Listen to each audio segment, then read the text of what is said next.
Fokus ke protokol kesehatan Bang untuk masa kampanye. Ya, Gimana Bang?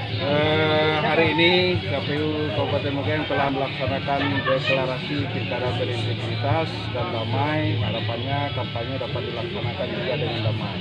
Hari ini kita memulai tahapan hari pertama kampanye selama lebih 71 hari sampai dengan tanggal 5 Desember 2020.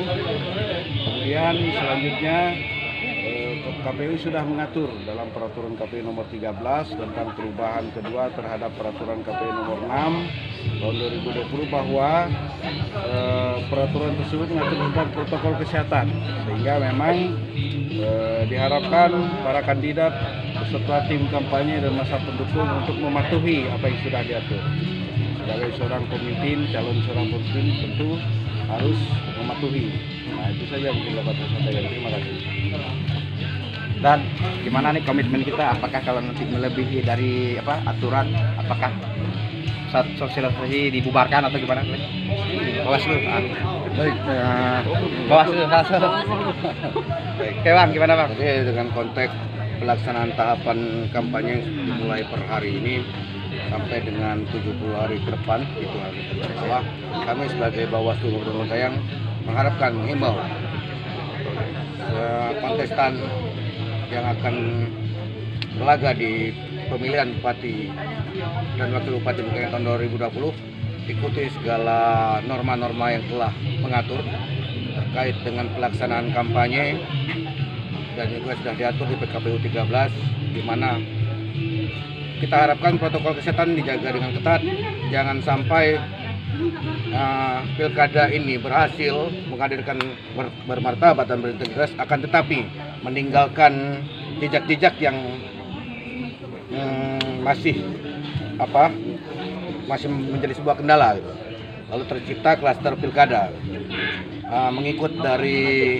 Mengutip dari instruksi Pak Mendagri, Pak Tito, bahwa diharapkan pemimpin-pemimpin yang bertanding di pemilihan ini menghadirkan nuansa baru dengan paradigma new normal, hadirkan kampanye dengan wujudkan visi dan misi. Jangan sampai ada pengumpulan massa yang berlebih, ciptakan kedamaian. Sekarang saatnya berkompetisi dengan visi dan misi. Terus mengenai ASN ini, jika ada yang terlibat di dalam kampanye itu kan tidak boleh. Bagaimana tindakannya? Siap. Terkait dengan ASN di pemilihan kita ada norma tersendiri, Pak. Jadi norma tersendiri itu kita katakan bahwa apabila ada ASN yang melakukan dugaan pelanggaran terkait netralitas, itu kita tindak lanjuti ke Komite Aparatur Sipil Negara. Dan apabila ASN yang terdapat dugaan pelanggaran pidana, akan kita proses di Bawaslu, dan itu ada sentra Gakumdu untuk memutuskan apakah unsur-unsur tersebut bisa dilanjutkan lagi ke tingkat yang lebih tinggi. Itu bisa pidana gitu? Bisa. Bisa ya? Tegas, ketegasannya kepada seluruh ASN kira-kira apa? Agar tidak dilibatkan di dalam hal kampanye. Siap. Saya pikir sudah jelas pada waktu ASN mengangkat sumpah jabatannya sebagai ASN, dia harus bersikap netral.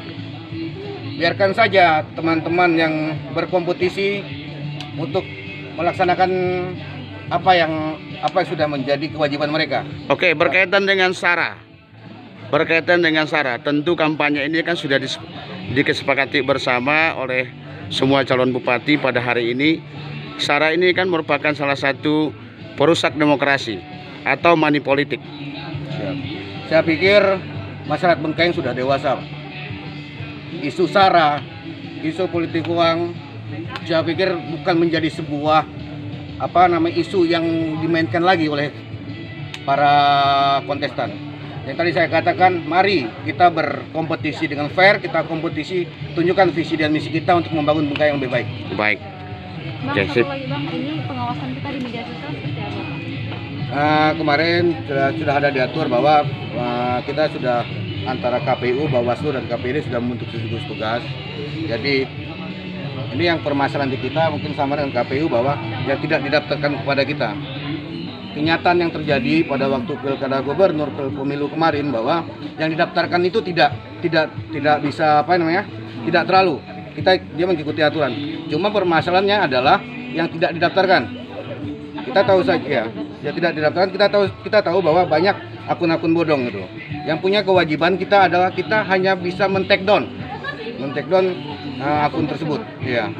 Akan tetapi pengalaman di yang lalu memang yang resmi, puji Tuhan, tetap sesuai koridor. Dan juga kami harapkan, kami himbau, marilah di medsos juga ditekanlah, jangan menyerang salah satu paslon, tapi coba kemukakan hal-hal yang positif, visi dan misi dalam membangun Bengkayang. Oke, baik. Komandan, ini tentang pengamanan sudah siap? Terkait dengan pengamanan sudah juga berulang kita sampaikan. Khusus hari ini kami sebagai aparat pengaman, tentunya setiap tahapan kami akan melakukan kegiatan pengamanan.